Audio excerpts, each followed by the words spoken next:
I'm going to introduce our next speaker, which is TC from India. Now, TC has been in the world of experiential education for 21 years in both the corporate and children that come into his workspace.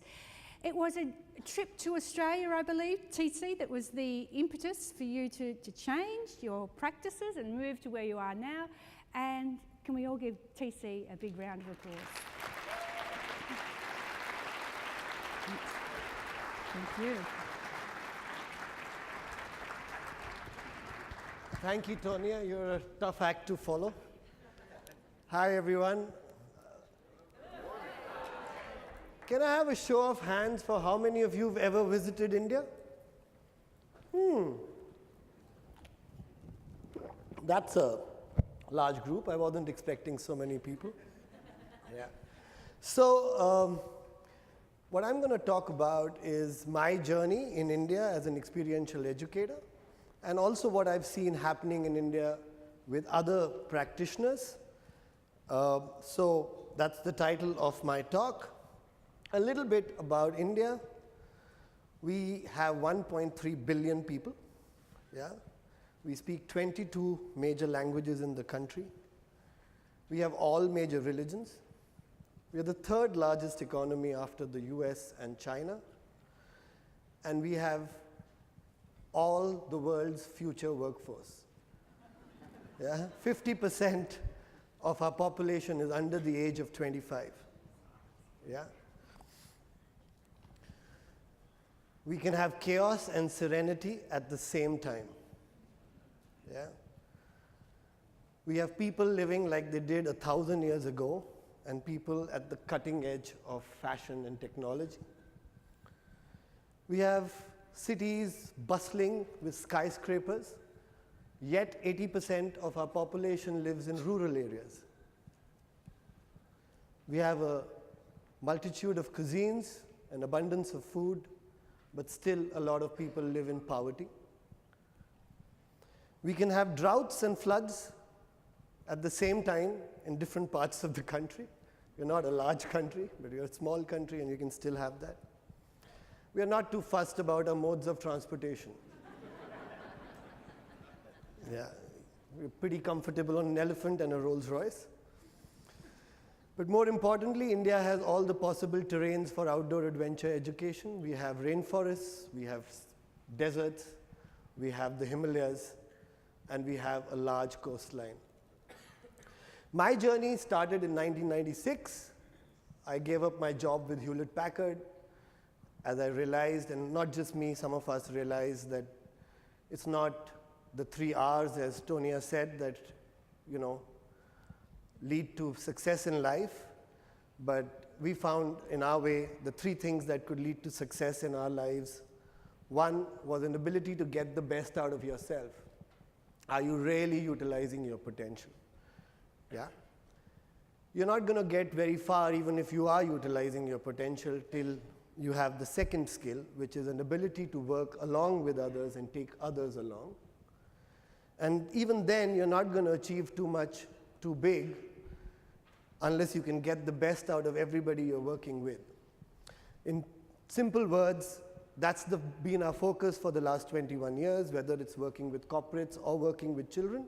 These are the 3 areas we work in, which is what I call self-efficacy, teamwork, and leadership. Some of the challenges we faced in 1996 when we started out, India has an extremely poor infrastructure. This place that you're seeing with a friend of mine, Gaurav, who's been my partner all these years, is a place called Sitlakhet. And it is, in a way, I call it the birthplace of outdoor education in our country. Most outdoor educators in India today would have somewhere been to Sitlakhet in their lifespan. To get to Sitlakhet, this is at 7,000 feet. You have a brilliant forest, and you have this magnificent view of the Himalayas. But to get there, it takes you 14 hours of an arduous road journey. Yeah? There are no hospitals nearby. If you need to get an ambulance up there, God help you. Yeah? So There was no telephone. We had to communicate via walkie-talkie across the mountain to nearly 30 kilometers away, where someone could patch us in on a telephone in case of an emergency. So therefore, even today, most of the programs we run have a doctor on the program. Yeah, so that's the only way we could have provided safety to our participants. Another area, this is our first batch of instructors. It's a motley crew. Most people here are following outdoor education somewhere in the world. Some of them are working with Outward Bound. Some of them are running their own practices in corporate education. Some of them are working with children. And we've been constantly trying to get this base up. So one problem that, Tonya, you mentioned is a huge problem even today. We do not have enough women educators. Whereas our participant ratio is 50-50. I've actually run a program where out of 65 kids, 57 were women, or were girls, and I had only 4 women instructors in the program. And it was a huge challenge, and it still remains a huge, huge challenge.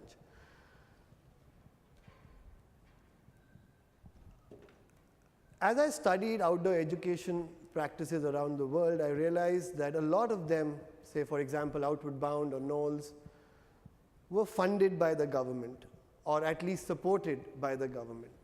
In India, we still have 250 million children who are struggling to get primary education. So our government doesn't even look at outdoor education and give us even a hearing, right?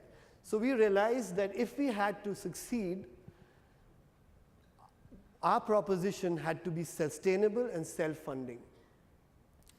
And that brings me to the biggest challenge in 1996 that I had, was to get 100 parents to send their children out with someone who didn't have children of his own, yeah, and looked like a rogue. Yeah, at 27, I looked pretty bad, right? So, and this is an area which outdoor educators tend to ignore, right? But because we had to make it a business which had to fund itself, we could not only sit on our chairs and say, we want to deliver, because that's the exciting part. We want to be in the outdoors teaching children. We needed to go out and convince parents. So I converted everybody in my family into a salesperson for me. My sister, my mother, my father, my wife, everybody was knocking on doors and saying, hey, do you want to send your child to this program, right? And I think it's a part of life that as outdoor educators we tend to ignore, but advocacy is as important as delivering a great program, right? So what has happened over the last 20 years in India? And I think we're in a very good place today. First is, over the years, we've broadened our horizons. And I can only talk about what happened to me. I was very lucky to have mentors who came from organizational behavioral and psychology and used to run programs for corporates. This was, in a way, helped us kind of learn facilitation skills, learn to make our programs more robust. But more importantly, it also gave us a Robin Hood approach, because as we learned to do corporate workshops, we could charge for them, and we could use that money to fund our work with children. So our mentors really helped us do that. In 1997, I attended a workshop with Pacific Crest Outward Bound School, and I learned immensely. But what I learned most was that we are not too bad, and what we are doing in India is of an equal quality in terms of facilitation and educational outcomes. And that gave me a lot of confidence, because before I attended that program, I really didn't know what was the standard to follow.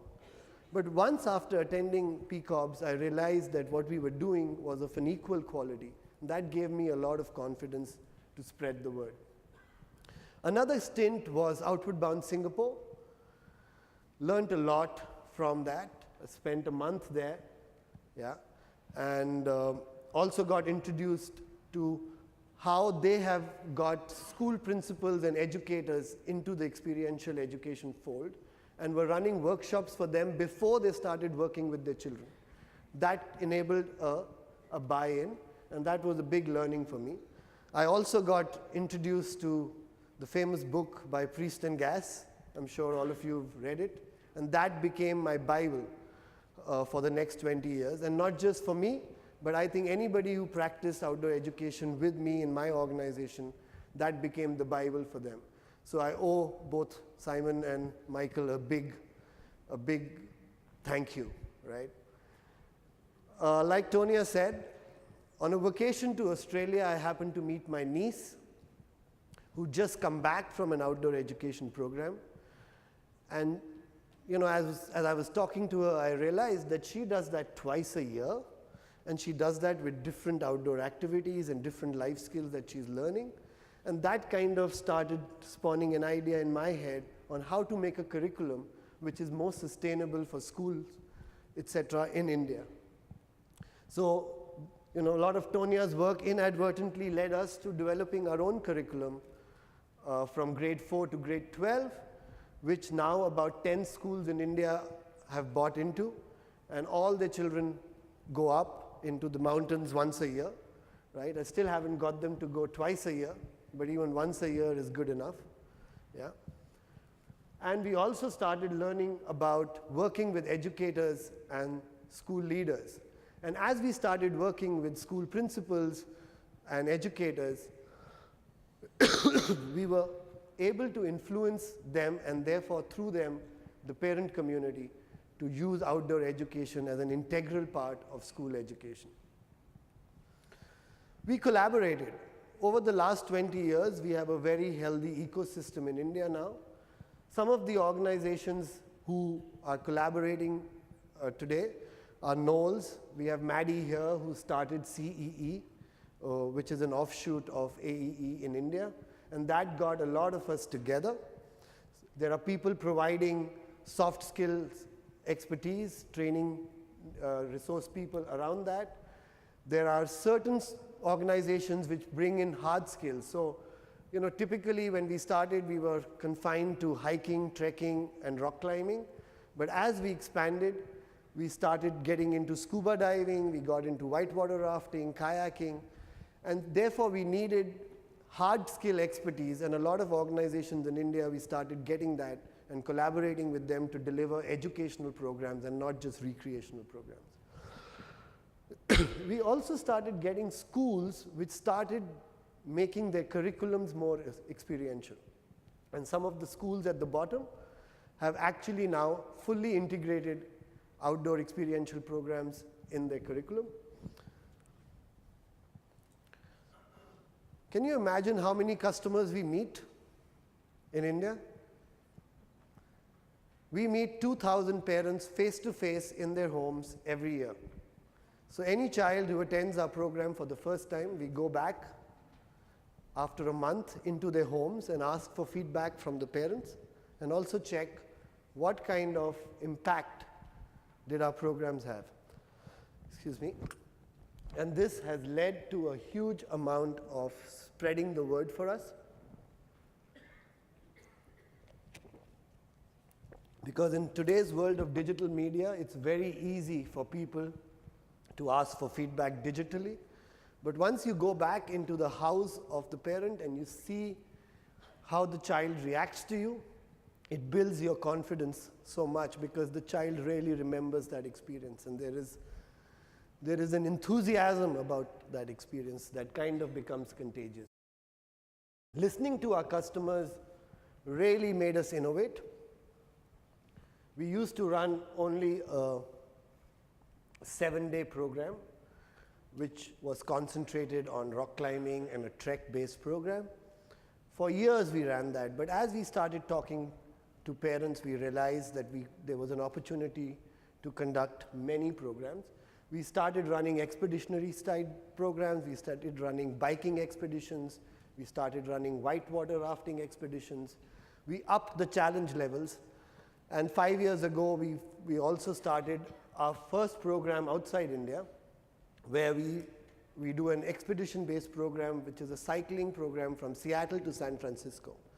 So 16 Indian kids with 4 Indian outdoor instructors come to the US every year, and we cycle down from Seattle to San Francisco, self-contained, with no help from any external.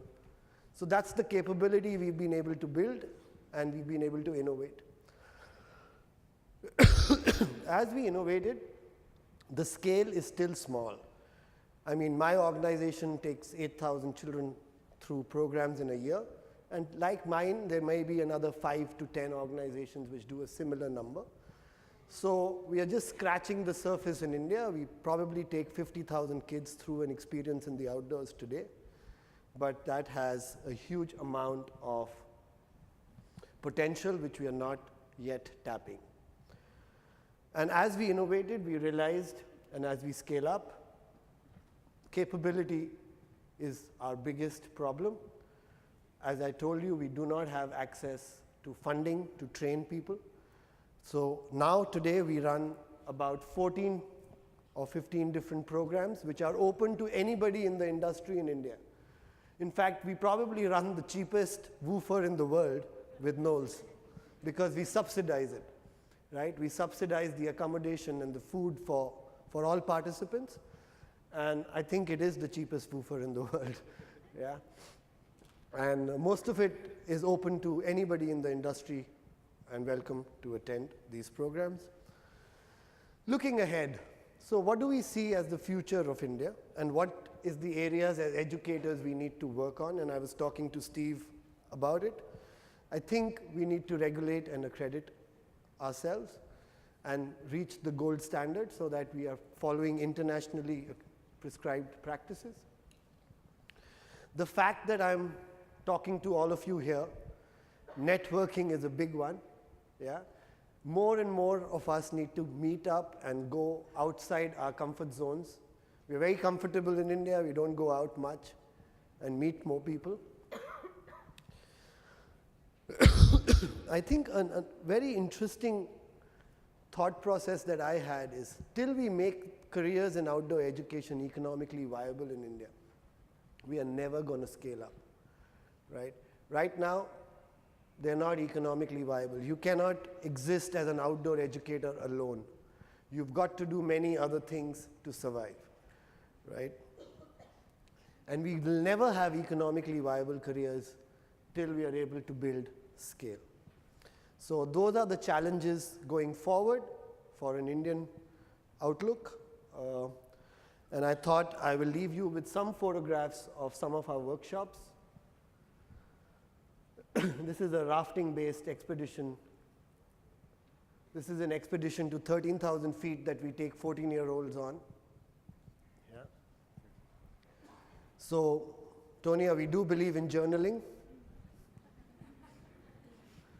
That's a skiing-based program. We don't have ski lifts, so kids have to carry their skis and walk up and then go down, zoop, then they have to walk up again. Yeah?